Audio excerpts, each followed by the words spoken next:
Hi, and welcome to CryptoBiography. I'm your host, Brandon Starr. This is episode 309 of CryptoBiography, and is part 16 of The Brick Wall. And it's a little short this week, just to give you a heads up, and we'll talk about that more a little bit at the end. But here we go. The defeat of Two Shot reverberated around the boxing world of New York. Suddenly everyone wanted to know who this young boxer was who had taken out one of the great up-and-coming fighters. Jake even seemed pleased with Carson, though Carson didn't allow that to fool him. Jake would come up with something even more difficult for his final fight of the bet. But if he could pull off another win, he wouldn't have to do anything underhanded for Jake. That was enough, even if it meant he would continue to fight for him. Bill met up with Carson the day after the fight, as usual. Carson's cheek had blown up like a catcher's mitt over the spot where the molar had been knocked out. "Nice," Bill commented with a raspy chuckle. "You finally look like a boxer." Carson made a half laugh, but it made his mouth hurt, so it cut off. The pain made him get down to business. "What will Jake have up his sleeve next?" Bill shook his head. "Too early to say. We'll have to roll with the punch when it comes." "When will it be announced?" "No idea. Soon, I suppose. I'm going to guess it depends on whether Jake has already started working on it. With everyone talking about your win, he can use this to set up something big. But he probably didn't have the leverage before, so it's possible that he'll be cooking up something new. Then it just depends when he can get that done." Bill's words turned out to be right.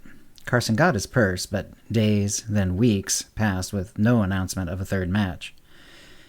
Fortunately, Lydia had taken the lead in matters of money and had prevented them from splurging with the money, save for a dinner out about 2 weeks after his victory to celebrate his win after his face had mostly returned to normal.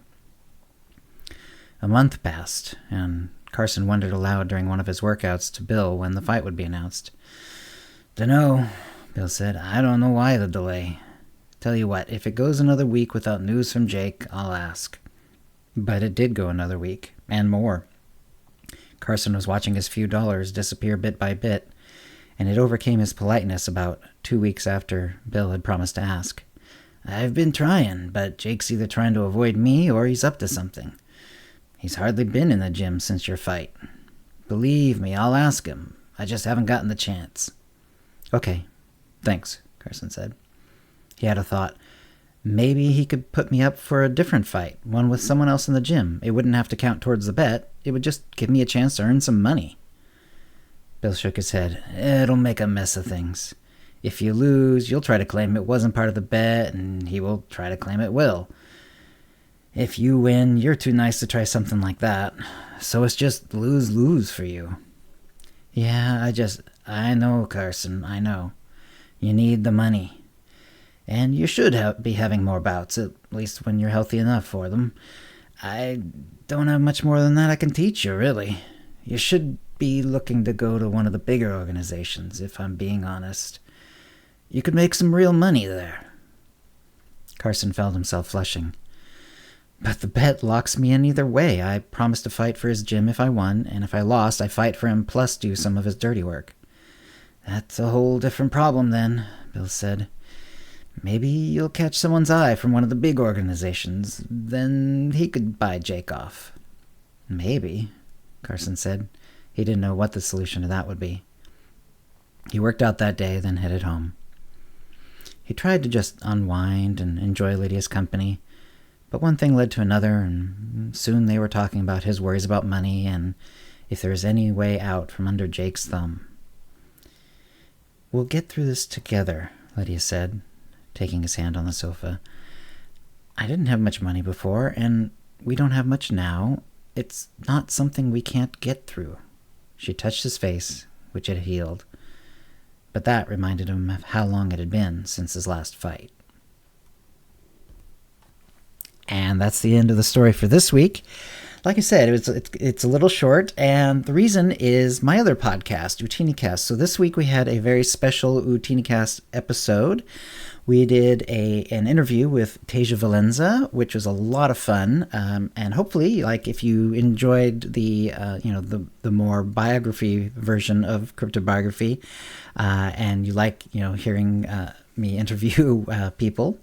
about their lives, then you can certainly go over and check that out. It's on Utinicast as the most recent podcast. It's also up on YouTube on the Utinicast channel. And so that's Tasia Valenza, and she is a wonderful voice actor. She's in Star Wars: The Old Republic, of course, but she's also done voice work for the Clone Wars and for, a bunch of other stuff. She's been Poison Ivy in most of the recent DC games. She was Sniper Wolf back in the day for Metal Gear Solid, and she's done a bunch of other things as well. Anyway, it was a lot of fun, and but it absolutely took a lot of my energy, my attention, and indeed my time.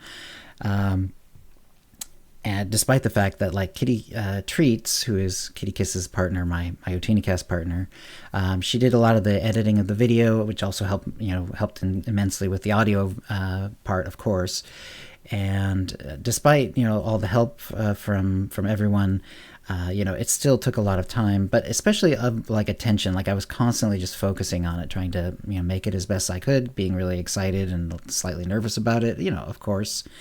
And it was a ton of fun. Tasia Valenza is a very interesting person. She actually teaches how to use your voice in your everyday life better at givegreatvoice.com. And that itself is really interesting. You can also check out her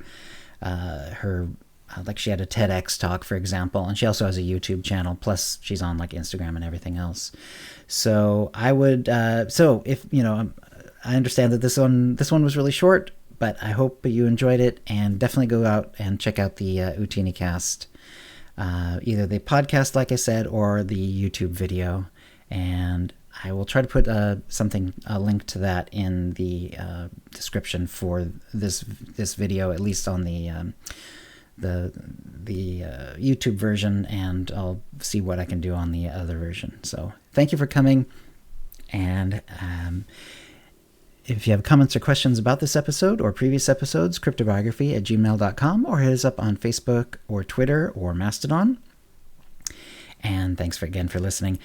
Words and music copyright 2023, CryptoBiography LLC, all rights reserved. Characters and events are fictional, fictionalized, or satirical.